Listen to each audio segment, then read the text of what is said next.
नमस्कार साथियों, GK GS गुरु में आप सभी का हार्दिक स्वागत है। हम लेके आ चुके हैं बिहार पुलिस एग्जाम के लिए काफ़ी ज़्यादा इंपॉर्टेंट क्वेश्चन जो कि जनरल साइंस से है और ऐसे सवाल जो है बार-बार आपके बिहार पुलिस एग्जाम में पूछे गए हैं। इस बार के एग्जाम के लिए भी काफ़ी ज़्यादा इंपॉर्टेंट है और 11 यहाँ पे अगस्त में जो भी क्वेश्चन पूछे गए काफ़ी ज़्यादा इंपॉर्टेंट क्वेश्चन पूछा गया जो कि डायरेक्ट जीके जीएस गुरु के इस लर्निंग प्लेटफॉर्म से आपको देखने को मिला है। चलिए स्टार्ट करते हैं बिना समय को व्यतीत किए। चैनल पर नए हैं फटाफट से लाइक सब्सक्राइब शेयर कर दीजिएगा और सुपर फास्ट क्लास में आप सभी का हार्दिक स्वागत है। पहला नंबर सवाल आपके स्क्रीन के सामने है और फटाफट से आंसर बताने का आप लोग प्रयास कीजिएगा।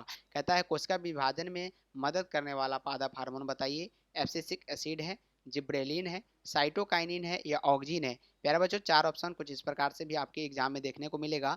कोशिका विभाजन में मदद करने वाला पादप हार्मोन जो होता है वो साइटोकाइनिन होता है। साइटोकाइनिन जो होता है कोशिका को दो बराबर भागों में बांटने का कार्य करता है। कुछ इस प्रकार से अगर कोशिका है, साइटोकाइनिन आएगा, कुछ इस प्रकार से इसको बनाने का प्रयास करेगा। प्यारे बच्चों, कुछ इस प्रकार से इसको बनाने का प्रयास करेगा, कटान उत्पन्न करेगा और सबसे पहले न्यूक्लियस को यहाँ से विभाजित करेगा और बाद में क्या करेगा, ये इसको भी विभाजित कर देगा। तो साइटोकाइनिन याद रखिए। नेक्स्ट क्वेश्चन की ओर बढ़ते हैं। ईमेल का जन्मदाता किसे कहा जाता है? ये सवाल आपसे पूछा जा रहा है। बिल गेट्स को या टिमोथी विल को, लिंकन गुलिट्सवर्थ को या रे टॉमलिंसन को।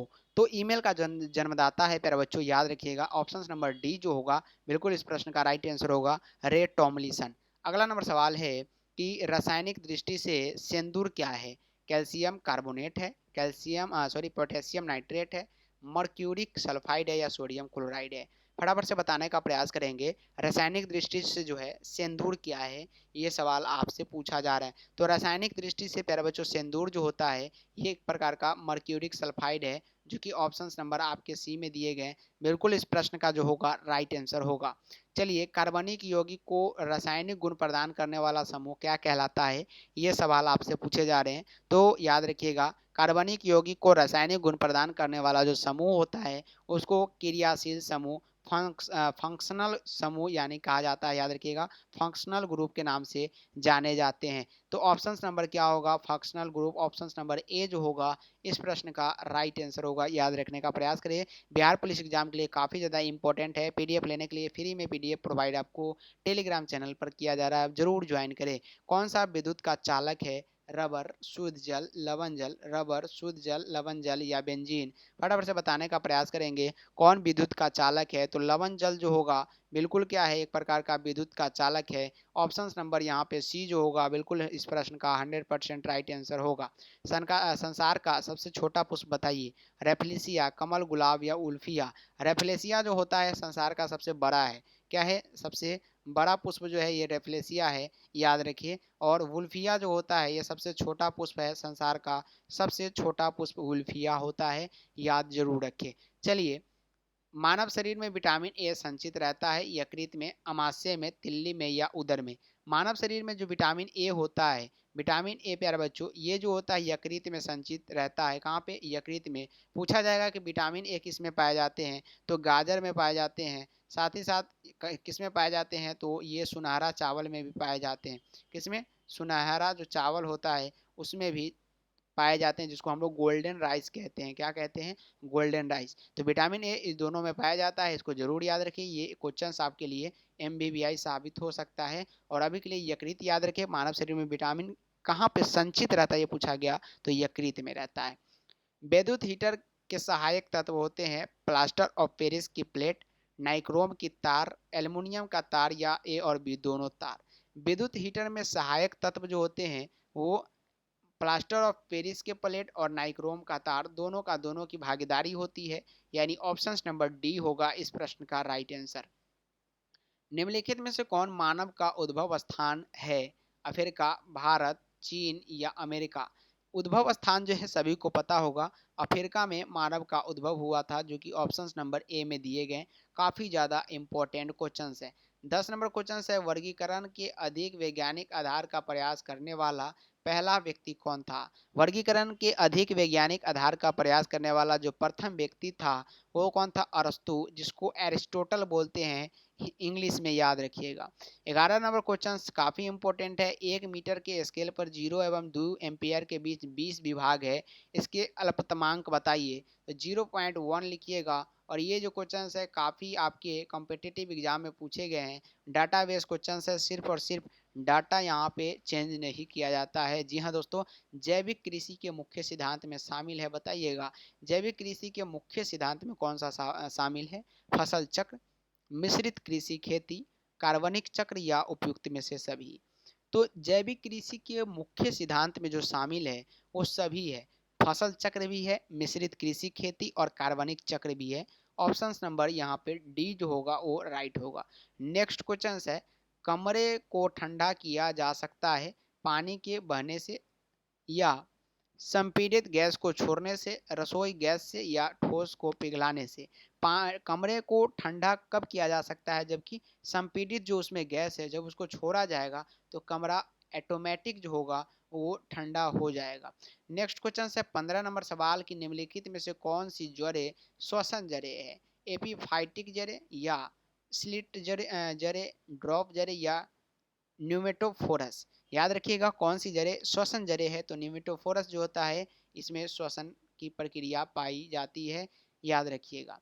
अगला है सल्फ्यूरस अम्ल का रासायनिक सूत्र बताइए, जो कि काफ़ी ज़्यादा इम्पोर्टेंट है बिहार पुलिस एग्जाम के लिए और काफ़ी बार पूछा भी गया है। याद रखिए इस बार के भी एग्जाम में पूछे जाएगा। 11 अगस्त वाले एग्जाम तो यहाँ पे सॉरी 7 अगस्त वाले एग्जाम तो बिल्कुल अच्छे तरीके से गया। अब बारी है 11 अगस्त का। तो सल्फ्यूरिक अम्ल का जो रासायनिक सूत्र होता है वो क्या होता है, ज़रा बताने का प्रयास कीजिएगा। तो H2SO3। ऑप्शन नंबर बी जो होगा ये 100% राइट आंसर होगा। पृथ्वी के वायुमंडल में ऑक्सीजन गैस की मात्रा कितनी होती है? 21% जो होता है ये ऑक्सीजन, यहाँ पे ऑक्सीजन गैस की मात्रा होती है, याद रखिएगा। अगला नंबर सवाल है, निम्नलिखित में से कौन त्वरण का मात्रक नहीं हो सकता? तो किलोमीटर प्रति सेकंड नहीं हो सकता। बाकी बात किलोमीटर प्रति सेकंड स्क्वायर, सेंटीमीटर प्रति सेकंड स्क्वायर और मीटर प्रति सेकंड स्क्वायर हो सकता है, बट किलोमीटर प्रति सेकंड स्क्वायर नहीं हो सकता। कौन सबसे अधिक सक्रिय धातु है? तो रुबिडियम, याद रखिए। ऑप्शन नंबर डी जो होगा ये राइट होगा। लिथियम, सोडियम, पोटेशियम ये बिल्कुल भी सक्रिय नहीं है। चिपको आंदोलन का मुख्य उद्देश्य क्या था? चिपको आंदोलन का जो सबसे मुख्य उद्देश्य था वो ब्रिज को बचाना था। ब्रिज की कटाई काफ़ी अच्छे तरीके से चल रही थी, काफ़ी बहुत ज़्यादा यहाँ पे वृक्षों को काटा जा रहा था। तो सुंदरलाल बहुगुणा ने ये आंदोलन का शुरुआत किया, चिपको आंदोलन, जिसमें ब्रिज से आदमी चिपक जाता था और ब्रिज को काटने से बचाने लगा। चलिए, स्पेक्ट्रम प्राप्त करने के लिए किसका उपयोग करते हैं? तो ये प्रिज्म का उपयोग जो है स्पेक्ट्रम प्राप्त करने के लिए हम लोग करते हैं। Option number D 100% right answer है। बिहार पुलिस एग्जाम के लिए बिल्कुल 100% उपयोगी भी है। निम्नलिखित में से कौन एकल परमाणविक है? जरा बताने का प्रयास कीजिएगा। एकल परमाणविक कौन है? हीलियम है, नियॉन है, आर्गन है या इनमें से सभी है? तो हीलियम जो होता है ये क्या है? एकल परमाणविक है। याद रखिए ऑप्शन नंबर ए राइट होगा। पृथ्वी पर गुरुत्वीय त्वरण का मान कितना होता है? भूमध्य रेखा पर सबसे कम होता है, ध्रुवों पर सबसे कम होता है या ध्रुवों से भूमध्य रेखा की तरफ जाने पर बढ़ता है और द्विव्यवहार भूमध्य रेखा पर एक समान रहता है। याद रखिएगा पृथ्वी पर गुरुत्वीय त्वरण का मान जो होता है ये भूमध्य रेखा पर सबसे कम होता है। ऑप्शन नंबर ए होगा करेक्ट इस प्रश्न का आंसर। 23 नंबर सवाल आपकी स्क्रीन के सामने है कि घरेलू विद्युत परिपथ में उदासीन तार का रंग बताइए। उदासीन तार कैसा होता है? लाल होता है, हरा, काला या पीला? तो याद रखिएगा काला जो होता है, हम लोग घरेलू बिजली में दो तरह का तार यूज करते हैं, रेड और ब्लैक। तो ब्लैक को हम लोग क्या करते हैं, यहाँ पे उदासीन तार मानते हैं और इसको एकदम क्या करते हैं प्यारे बच्चों, मेन तार के रूप में यूज करते हैं। तो रेटिना प्रकाश को परिवर्तित करता है किस रूप में? विद्युत ऊर्जा के या विद्युत सिग्नल में? वास्तविक प्रतिबिंब में? इनमें से कोई नहीं। रेटिना प्रकाश को परिवर्तित करता है विद्युत सिग्नल में। Option number B correct answer होगा। निम्नलिखित में से किस द्रव का वाष्पीकरण दर सर्वाधिक है? तो पेट्रोल का वाष्पीकरण दर सबसे ज़्यादा है, सबसे जल्दी ये जो होता है वाष्प के रूप में परिवर्तित हो जाता है, याद रखने का प्रयास कीजिएगा। नेक्स्ट क्वेश्चन की ओर बढ़ते हैं। निम्नलिखित में से कौन अनवीकरणीय ऊर्जा का स्रोत है? कोयला जो है ये क्या है? अनवीकरणीय ऊर्जा का स्रोत है, याद रखिएगा। एक बार खत्म हो जाने पर दोबारा ये नहीं प्राप्त किया जा सकता, यानी हवा को तो हम प्राप्त कर सकते हैं, जंगल भी उगा सकते हैं और जल भी थोड़ा मोड़ा ले सकते हैं, बट कोयला जो है ये अनवीकरणीय ऊर्जा का स्रोत माना जाता है। प्लाज्मा झिल्ली किससे बनी होती है? तो ये जो है प्रोटीन, कार्बोहाइड्रेट और फॉस्फोलिपिड की बनी होती है। जब ध्वनि तरंगे चलती है तो अपने साथ ले जाती है ऊर्जा, ले जाती है ध्वनि जैसे हम बोल रहे हैं तो अपने साथ क्या लेके जा रही है? एक प्रकार की ऊर्जा लेके जा रही है, याद रखिए। सबसे कम तरंग दैर्घ्य वाला प्रकाश कौन सा होता है? तो बैगनी जो होता है ये सबसे कम तरंग दैर्घ्य वाला होता है। लाल का तरंग दैर्घ्य सबसे ज़्यादा होता है, इसीलिए रेड लाइट में इसी का यूज किया जाता है, याद रखिएगा। और रेलवे में भी काफ़ी यूज यहाँ पे लाल बत्ती की किए जाते हैं, क्योंकि तरंग दैर्घ्य सबसे ज़्यादा होता है और दूरी तक इसका प्रकाश जाता है। जल द्वारा परागण कहलाता है, तो जल द्वारा परागण जो होता है उसको हम लोग बोलते हैं हाइड्रोफिली। क्या बोलते हैं? हाइड्रोफिली। एनीमोफिली जो है ये हवा के द्वारा परागण को बोलते हैं, और साथ ही साथ एंटोमोफिली ये कीट के द्वारा परागण को बोलते हैं। जूफिली जंतु के द्वारा परागण को बोलते हैं, याद रखिएगा। नेक्स्ट क्वेश्चन है, नाभिकीय रिएक्टर में ईंधन का काम करता है, तो ये यूरेनियम जो होता है ये नाभिकीय रिएक्टर में ईंधन के रूप में यूज करते हैं।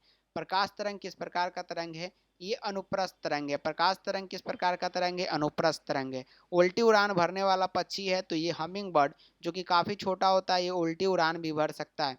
जलते हुए बल्ब विद्युत बल्ब के तंतु का ताप सामान्यतः होता है, ये 3000 डिग्री सेल्सियस से 3500 डिग्री सेल्सियस होता है। जब साबुन का बुलबुला आवेशित किया जाता है तब होता है। जब साबुन के बुलबुले को आवेशित किया जाता है तो ये फैलता है, याद रखिएगा। क्या होता है? फैलता है। ऑप्शन नंबर बी यहाँ पे करेक्ट आंसर होगा।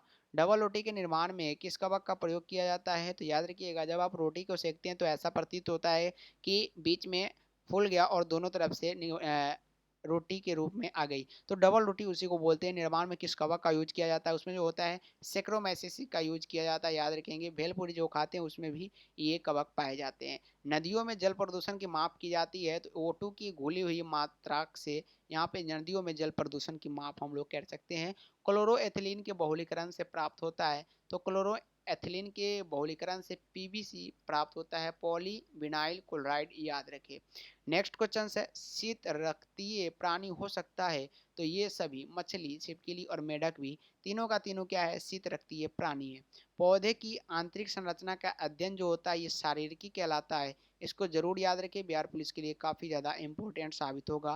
गोबर गैस में मुख्य रूप से क्या पाए जाते हैं? तो मेथेन जो होते हैं CH4 के रूप में जो होता है इसको हम लोग मेथेन बोलते हैं, और गोबर गैस में काफ़ी अच्छे तरीके से पाए जाते हैं।